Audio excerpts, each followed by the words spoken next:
मध्य प्रदेश के मालवा अंचल में बसे धार जिले का गौरवशाली अतीत रहा है।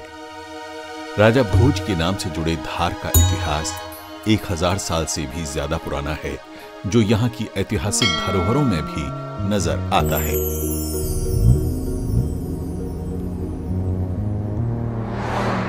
मध्य प्रदेश के आदिवासी बहुल धार जिले में एक छोटे से गांव बाघ में पल्लवित और विकसित कपड़ों की छपाई से जुड़े हस्तशिल्प कौशल को आज देश दुनिया में जाना जाता है।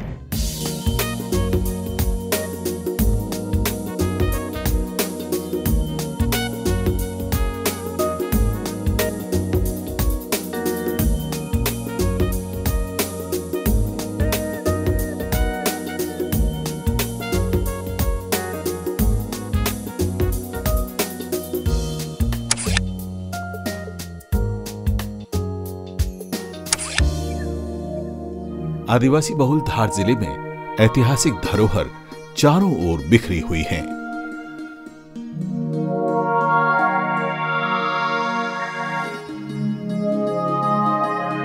धार जिले में ही स्थित है बाघ कस्बा, जो 6वीं सदी की बौद्ध गुफाओं के लिए जाना जाता है।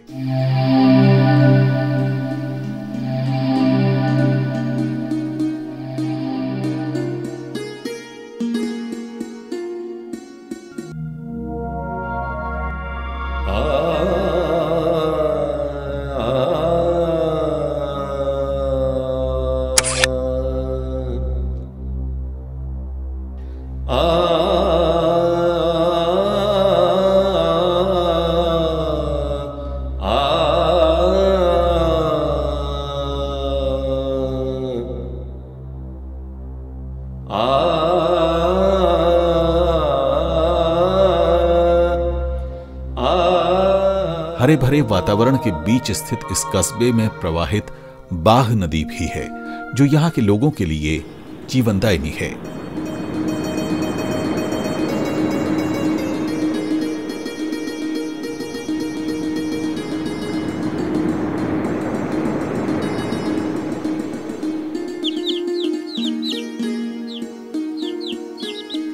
वहीं मां बागेश्वरी का मंदिर नगर की श्रद्धा और आस्था का प्रमुख केंद्र है।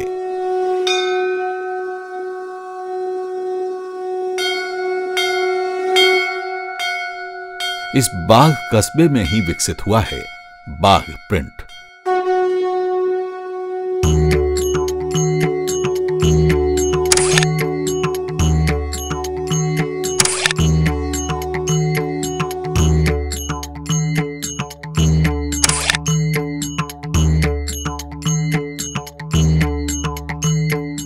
कपड़ों पर छपाई का ये परंपरागत हुनर आज आधुनिक युग में भी अपना जादू बिखेर रहा है।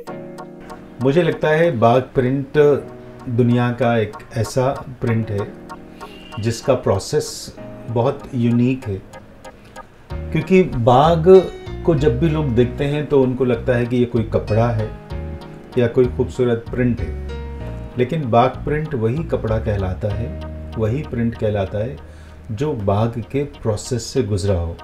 और बाघ का प्रोसेस बहुत लंबा है, डिफ़िकल्ट है, but it is very interesting. यही इसका जो प्रोसेस है इसको बहुत कीमती बनाता है, इसको खूबसूरत बनाता है, और इसके प्रोसेस को जब हम जानते हैं तो ये हमारे दिल के बहुत करीब आ जाता है, क्योंकि जब उसके प्रोसेस के बारे में जानते हैं, उस प्रोसेस को जानने के बाद हमें लगता है कि ये कपड़ा बहुत कीमती है, इसके बनाने वाले बहुत यूनिक हैं, इसके बनाने वालों की इज्जत करना चाहिए, इसके बनाने वालों को काम देना चाहिए। बाघ प्रिंट या बाघ छपाई के इस हुनर की उत्पत्ति के संबंध में बहुत अधिक स्पष्टता नहीं है, लेकिन ऐसा माना जाता है कि ये 1000 साल से भी अधिक पुरानी कला है। ऐसा भी मानना है कि पाकिस्तान के सिंध प्रांत के लारकाना से करीब 4 सदी पूर्व बाघ में आकर बसे खत्री समुदाय ने इस हुनर को आगे बढ़ाया।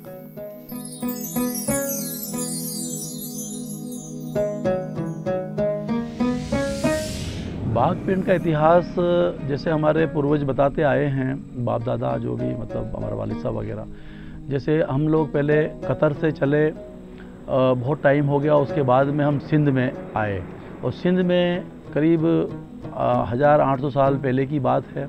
वहाँ से सिंध से चले हम लोग मारवाड़ आए, मारवाड़ से एक धड़ा चला गया गुजरात, एक धड़ा आ गया मालवा, मालवा से इस तरफ जो हमारे जो मतलब पूर्वज आए थे इस तरफ, तो उन्होंने जहाँ पे जो काम होता, जैसे वो गुजरात गए तो उन्होंने वहाँ पे जो काम होता था वो उन्होंने स्टार्ट कर दिया, और हमारे जो बाप दादा आए थे उन्होंने यहाँ पे देखा कि यहाँ ये चीज़ें चलती है, इस टाइप की चीज़ें चलेगी, उन्होंने यहाँ पे वो बाग प्रिंट का या जो भी प्रिंटिंग का जो काम था उन्होंने स्टार्ट कर दिया, और वो अपने स्तर से काम करने लगे, और एक से आला किस्मी जो हमारे मतलब पूर्वज थे उन्होंने एक से आला किस्मी चीज़ें बनाई। जैसे एक जाजम वगैरह बनाई थी जो महाराणा प्रताप जी के उसमें दी थी उन्होंने। तो ये बाग प्रिंट का जो इतिहास, जैसे मतलब बाग प्रिंट में बाग प्रिंट क्या, जैसे मतलब हमारे यहाँ पहले अलीजरीन प्रिंटिंग होता था, बाग तो बाग आने के बाद में पिताजी बाग आए, उसके बाद में बाग का नाम शो हो गया, तो अलीजरीन प्रिंटिंग होता था, उसमें आदिवासियों के लिए भी काम होता था। और 1960 के दशक में जैसे पहले और समाज के लोग ठाकुर और जैन महासवरी और जो भी अलग अलग तबके के लोग अलग अलग कपड़े पहनते थे और अपने अपना पहनावा होता था, उनका अलग अलग डिज़ाइन होते थे, तो वो लोग दूर से नज़र आता था कि मतलब ये इस समाज का आदमी है, ये इस समाज की महिला है। तो उस हिसाब से फिर बाद में जो चला तो करीब 70-80 साल से आदिवासियों ने इस काम को पकड़ा, क्योंकि बाहर से जो चीज़ें आती थी वो छीट वगैरह और ऐसी जो चीज़ें होती थी जो मतलब नित नहीं होती थी और वो आम लोगों के लिए होती नहीं थी, तो इसलिए जो आदिवासी लोग भी उसमें 70-80 साल तक, मतलब उसके पहले भी आदिवासी पहनते थे इसको, लुगड़ा घाघरा नानने का और ये सब चीज़ें पहनते थे और वो अपने हिसाब से इस्तेमाल करते थे उसको।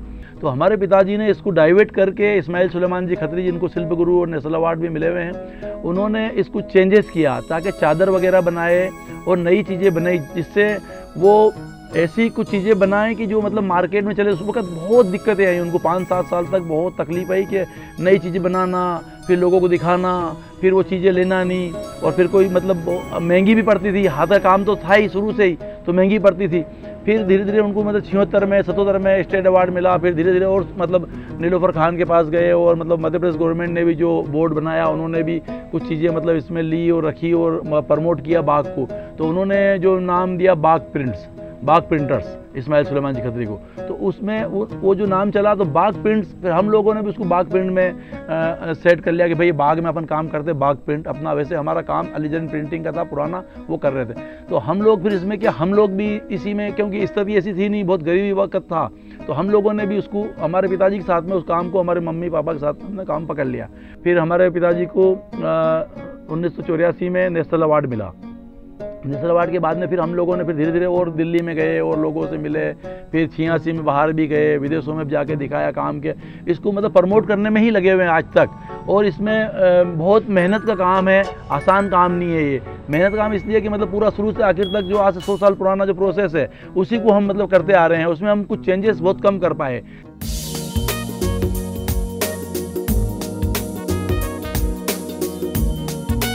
साड़ी, सलवार कमीज, कुशन कवर, चादरें और अन्य कपड़े शहरों की मांग के अनुरूप डिजाइन के साथ तैयार करने शुरू किए।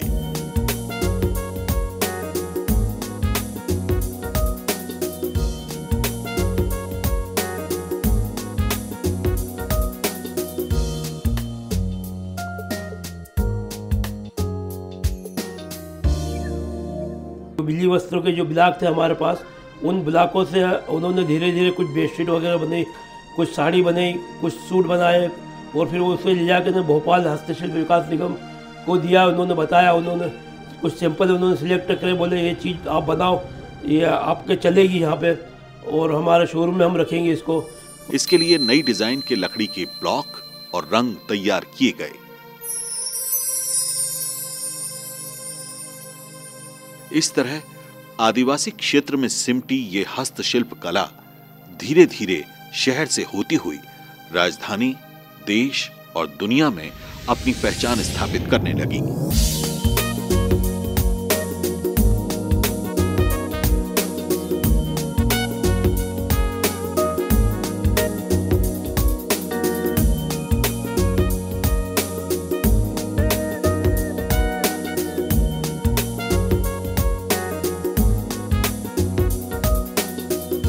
कपड़ों के अतिरिक्त जूट तथा बांस से बने बांस शिल्प में भी ब्लॉक छपाई का इस्तेमाल कर नए प्रयोग शुरू किए गए। पुराना जो काम चलता था उस हिसाब से ही काम करते थे हम लोग। जब आए इसमें तो कुछ नया डेवलप करा हम लोगों ने इसमें। घर वाले पहले क्या है, सभी कॉटन वगैरह पे ज़्यादातर ध्यान था इन लोगों का। फिर हम लोग आए हैं, थोड़ा बाहर का माल वगैरह सिल्क वगैरह पर शुरू किया इसको। चंदेरी वगैरह से, महेश्वर वगैरह से माल ला के उसके ऊपर प्रिंट करके और फिर धीरे से इसको और ऊपर भी ले गए। महेश्वरी सिल्क, चंदेरी सिल्क और अपने क्रेप वगैरह है, मलवरी सिल्क है, इन पर इसको चालू करा हम लोगों ने। बाघ क्षेत्र में स्थित प्राचीन गुफाओं में मौजूद चित्रकला वाले 2 से 3 सदी पुराने परंपरागत ब्लॉक डिजाइनों का भी नए सिरे से इस्तेमाल किया गया। ब्लॉक जो है कि बहुत महंगे और बहुत ही कीमती होते हैं और लकड़ी सागवान की लकड़ी के बने होते हैं, जो कि काफ़ी मेहनत से बनते हैं। उसमें एक एक डिज़ाइन को बनाने में लगभग 7 से 8 दिन का टाइम लगता है। काफ़ी सारे ब्लॉक्स हैं जो कि दिखाए गए थे और इसमें काफ़ी लगे हुए भी हैं। और जो suits, running fabric, bed cover बनाए जाते हैं, उनकी डिज़ाइंस भी काफ़ी मेहनत से तैयार की जाती है। जो ब्लॉक यूज़ होते थे वो ब्लॉक मैं आपको बताना चाह रहा हूँ।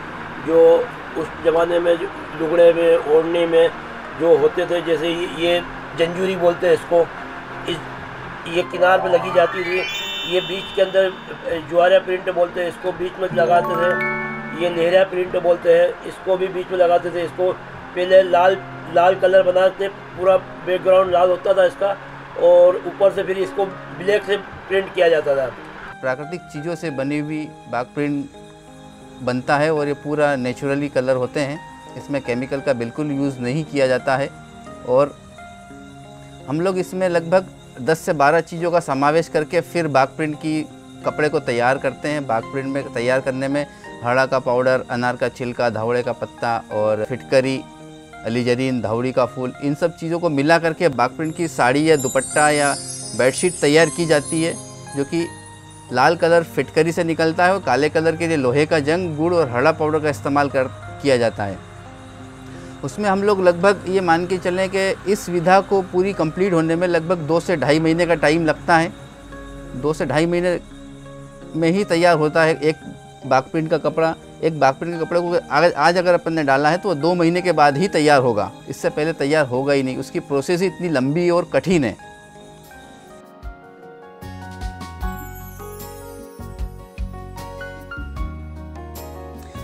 और हम इस काम में लगे हुए लगभग काफ़ी टाइम से हम कर रहे हैं। पुश्तैनी काम ही हम लोगों का, मैं, मेरे पिताजी, मेरे दादाजी इसी काम में लगे हुए थे। बाघ प्रिंट की हस्तशिल्प कला एक हुनर के साथ ही स्थानीय स्तर पर रोजगार का एक बहुत बड़ा जरिया भी है। देश दुनिया में बाघ प्रिंट के उत्पादों की बिक्री बढ़ने के साथ ही हजारों की संख्या में आदिवासी बहुल इलाके में इस हस्तशिल्प कला के क्षेत्र में लोगों को रोजगार प्राप्त हो रहा है।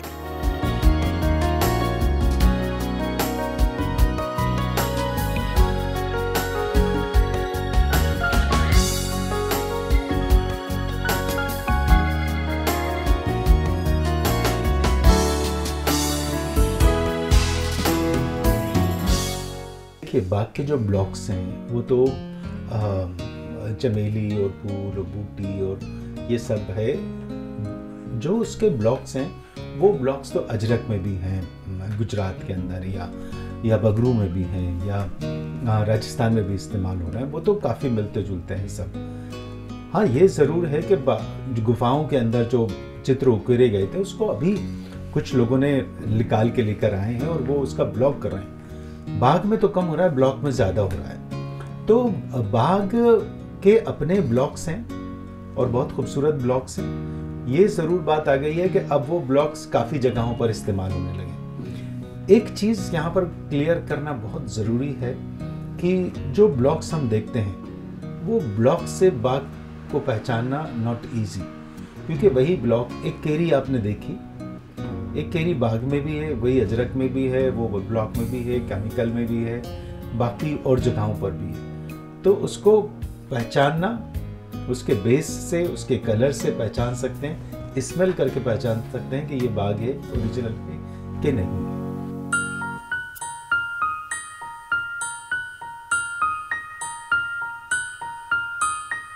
बाग प्रिंट की प्रोसेस में डलता है ये अरंडी का तेल है। इसको संचोरा और अरंडी का तेल को मिला करके बकरी की महंगी को बारीक पीस करके और इन तीनों चीज़ों का एक पेस्ट बनाते हैं हम। उस पेस्ट को फिर फैब्रिक के अंदर पूरा डिप करके और 12 घंटे तक रखते हैं हम। ये हरड़ा है क्योंकि ये पीले रंग की होती है। इसको भी हम हरड़ा को पानी में डाल करके कपड़े को पूरा डिप करते हैं इसके अंदर, लगभग 10 से 15 मिनट तक कपड़े को डिप करके रखते हैं। ये फिटकरी को पानी में गलाते हैं। गलाने के बाद में हम इसका जो है कि इमली के बीज का एक पेस्ट होता है।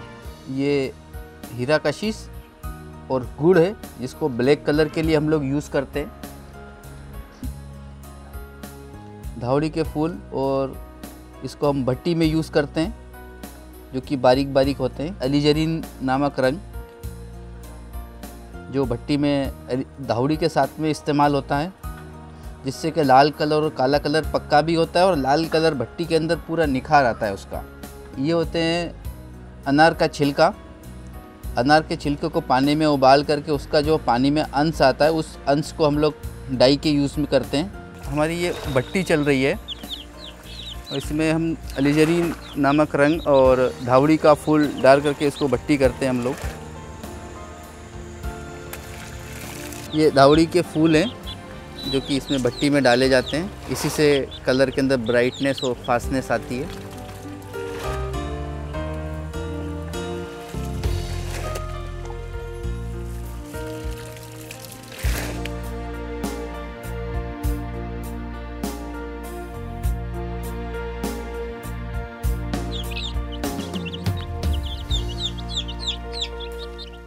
ये संचोरा है जो कि हम खारोनी की प्रोसेस करेंगे। अब संचोरा हम तोलेंगे 1.5 किलो इसमें।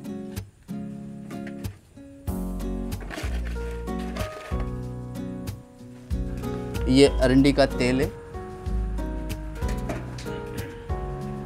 ये हमने तेल तोल लिया लगभग। ये अरंडी का तेल डाल रहे हैं अब हम इसमें।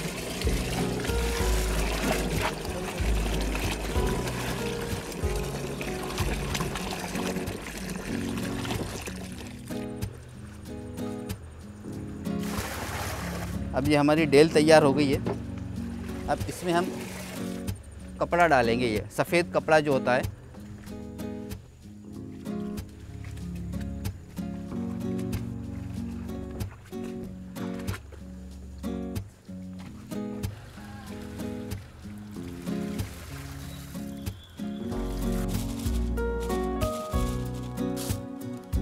हम गलनी में डालेंगे। इसको गलनी में डाल करके गलाएंगे भट्टी में।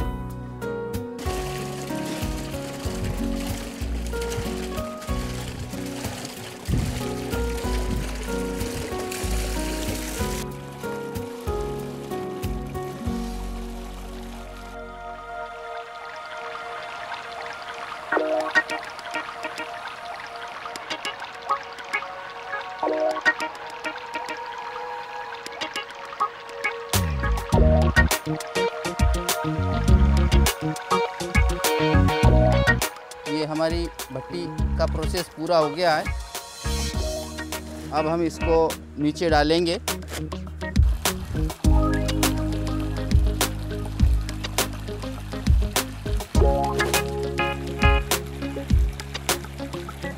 भट्टी में से कपड़े निकाल करके हमने अब इसमें धोने के लिए डाले हैं सादे पानी में। अब इसको धो करके हम सुखाएंगे।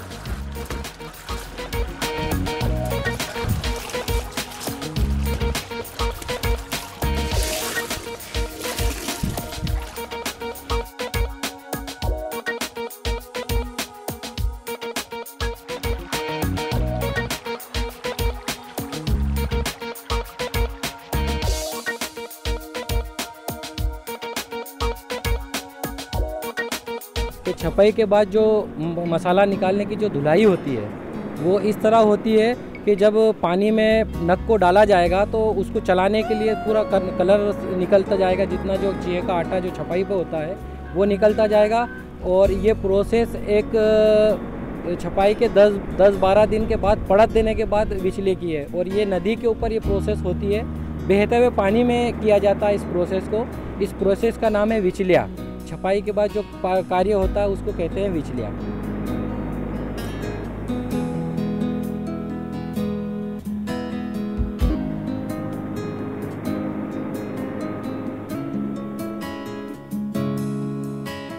विचलिए के बाद फिर इसको सुखाकर भट्टी में डालकर रंग को पकाया जाता है। यहाँ जितने भी लोग बैठे हैं सब मेरे एक ही परिवार के लोग हैं। ये सब काम करते इसी में लगे हुए हैं, बाग प्रिंट में। और हमारे पहले एक ही कारखाना था, लेकिन अब 3 हो गए, भाई भतीजे का अलग अलग हो गए हम, लेकिन सब साथ में ही हम एक साथ काम करते हैं और सब ये इसी में लगे हुए हैं।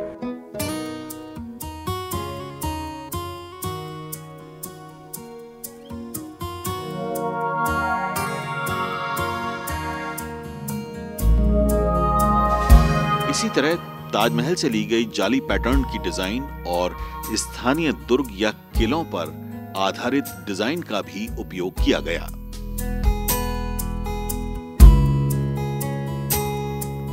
सैकड़ों डिजाइन के साथ बनी बाग प्रिंट की बेड कवर ने अपनी खास जगह बनाई है और इसके लिए सुलेमान खत्री को राष्ट्रीय पुरस्कार भी प्राप्त हुआ है।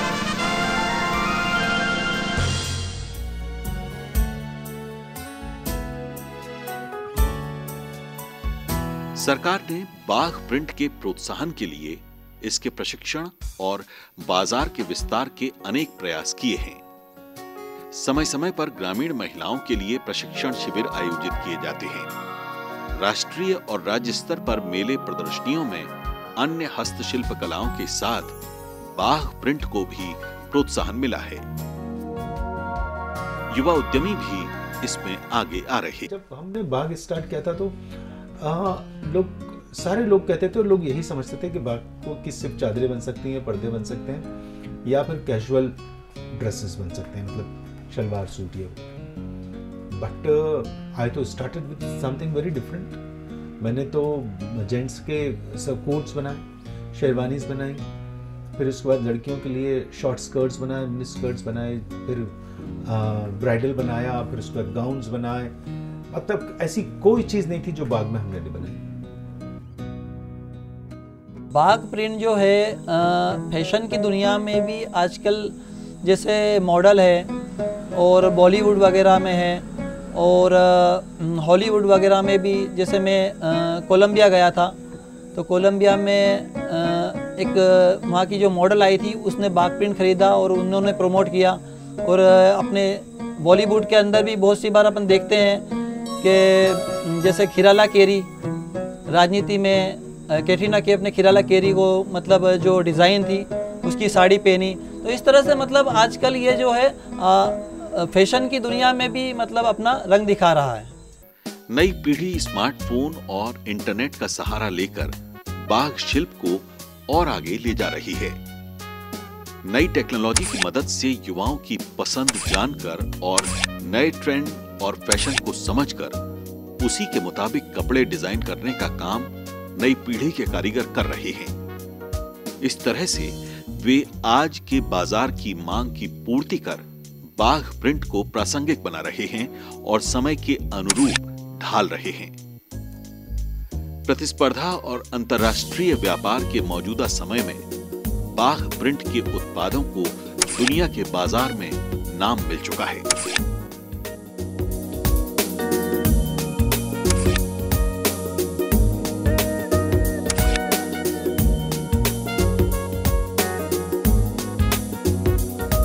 सरकार द्वारा इसके प्रोत्साहन के लिए विशेष कदम समय समय पर उठाए जाते रहे हैं। आज एक ओर मध्य प्रदेश के बाग प्रिंट के नाम से इसे जीआई टैग प्राप्त है तो दूसरी ओर उत्पादों को पेटेंट भी हासिल हो चुका है। वाह, कमाल का है बाग प्रिंट। यही तो वजह है कि ये एक सदी से लोगों की पसंद बना हुआ है। यूं ही नहीं, घर घर में आज बाग प्रिंट के उत्पाद उपयोग में लाए जा रहे हैं। इसके पीछे है बाग प्रिंट के कारीगरों की नफासत, उनका हुनर और कड़ी मेहनत। कला राजदूत की तरह बाघ के ये कलाकार दुनिया में अपनी कला से देश को खास पहचान दिला रहे हैं।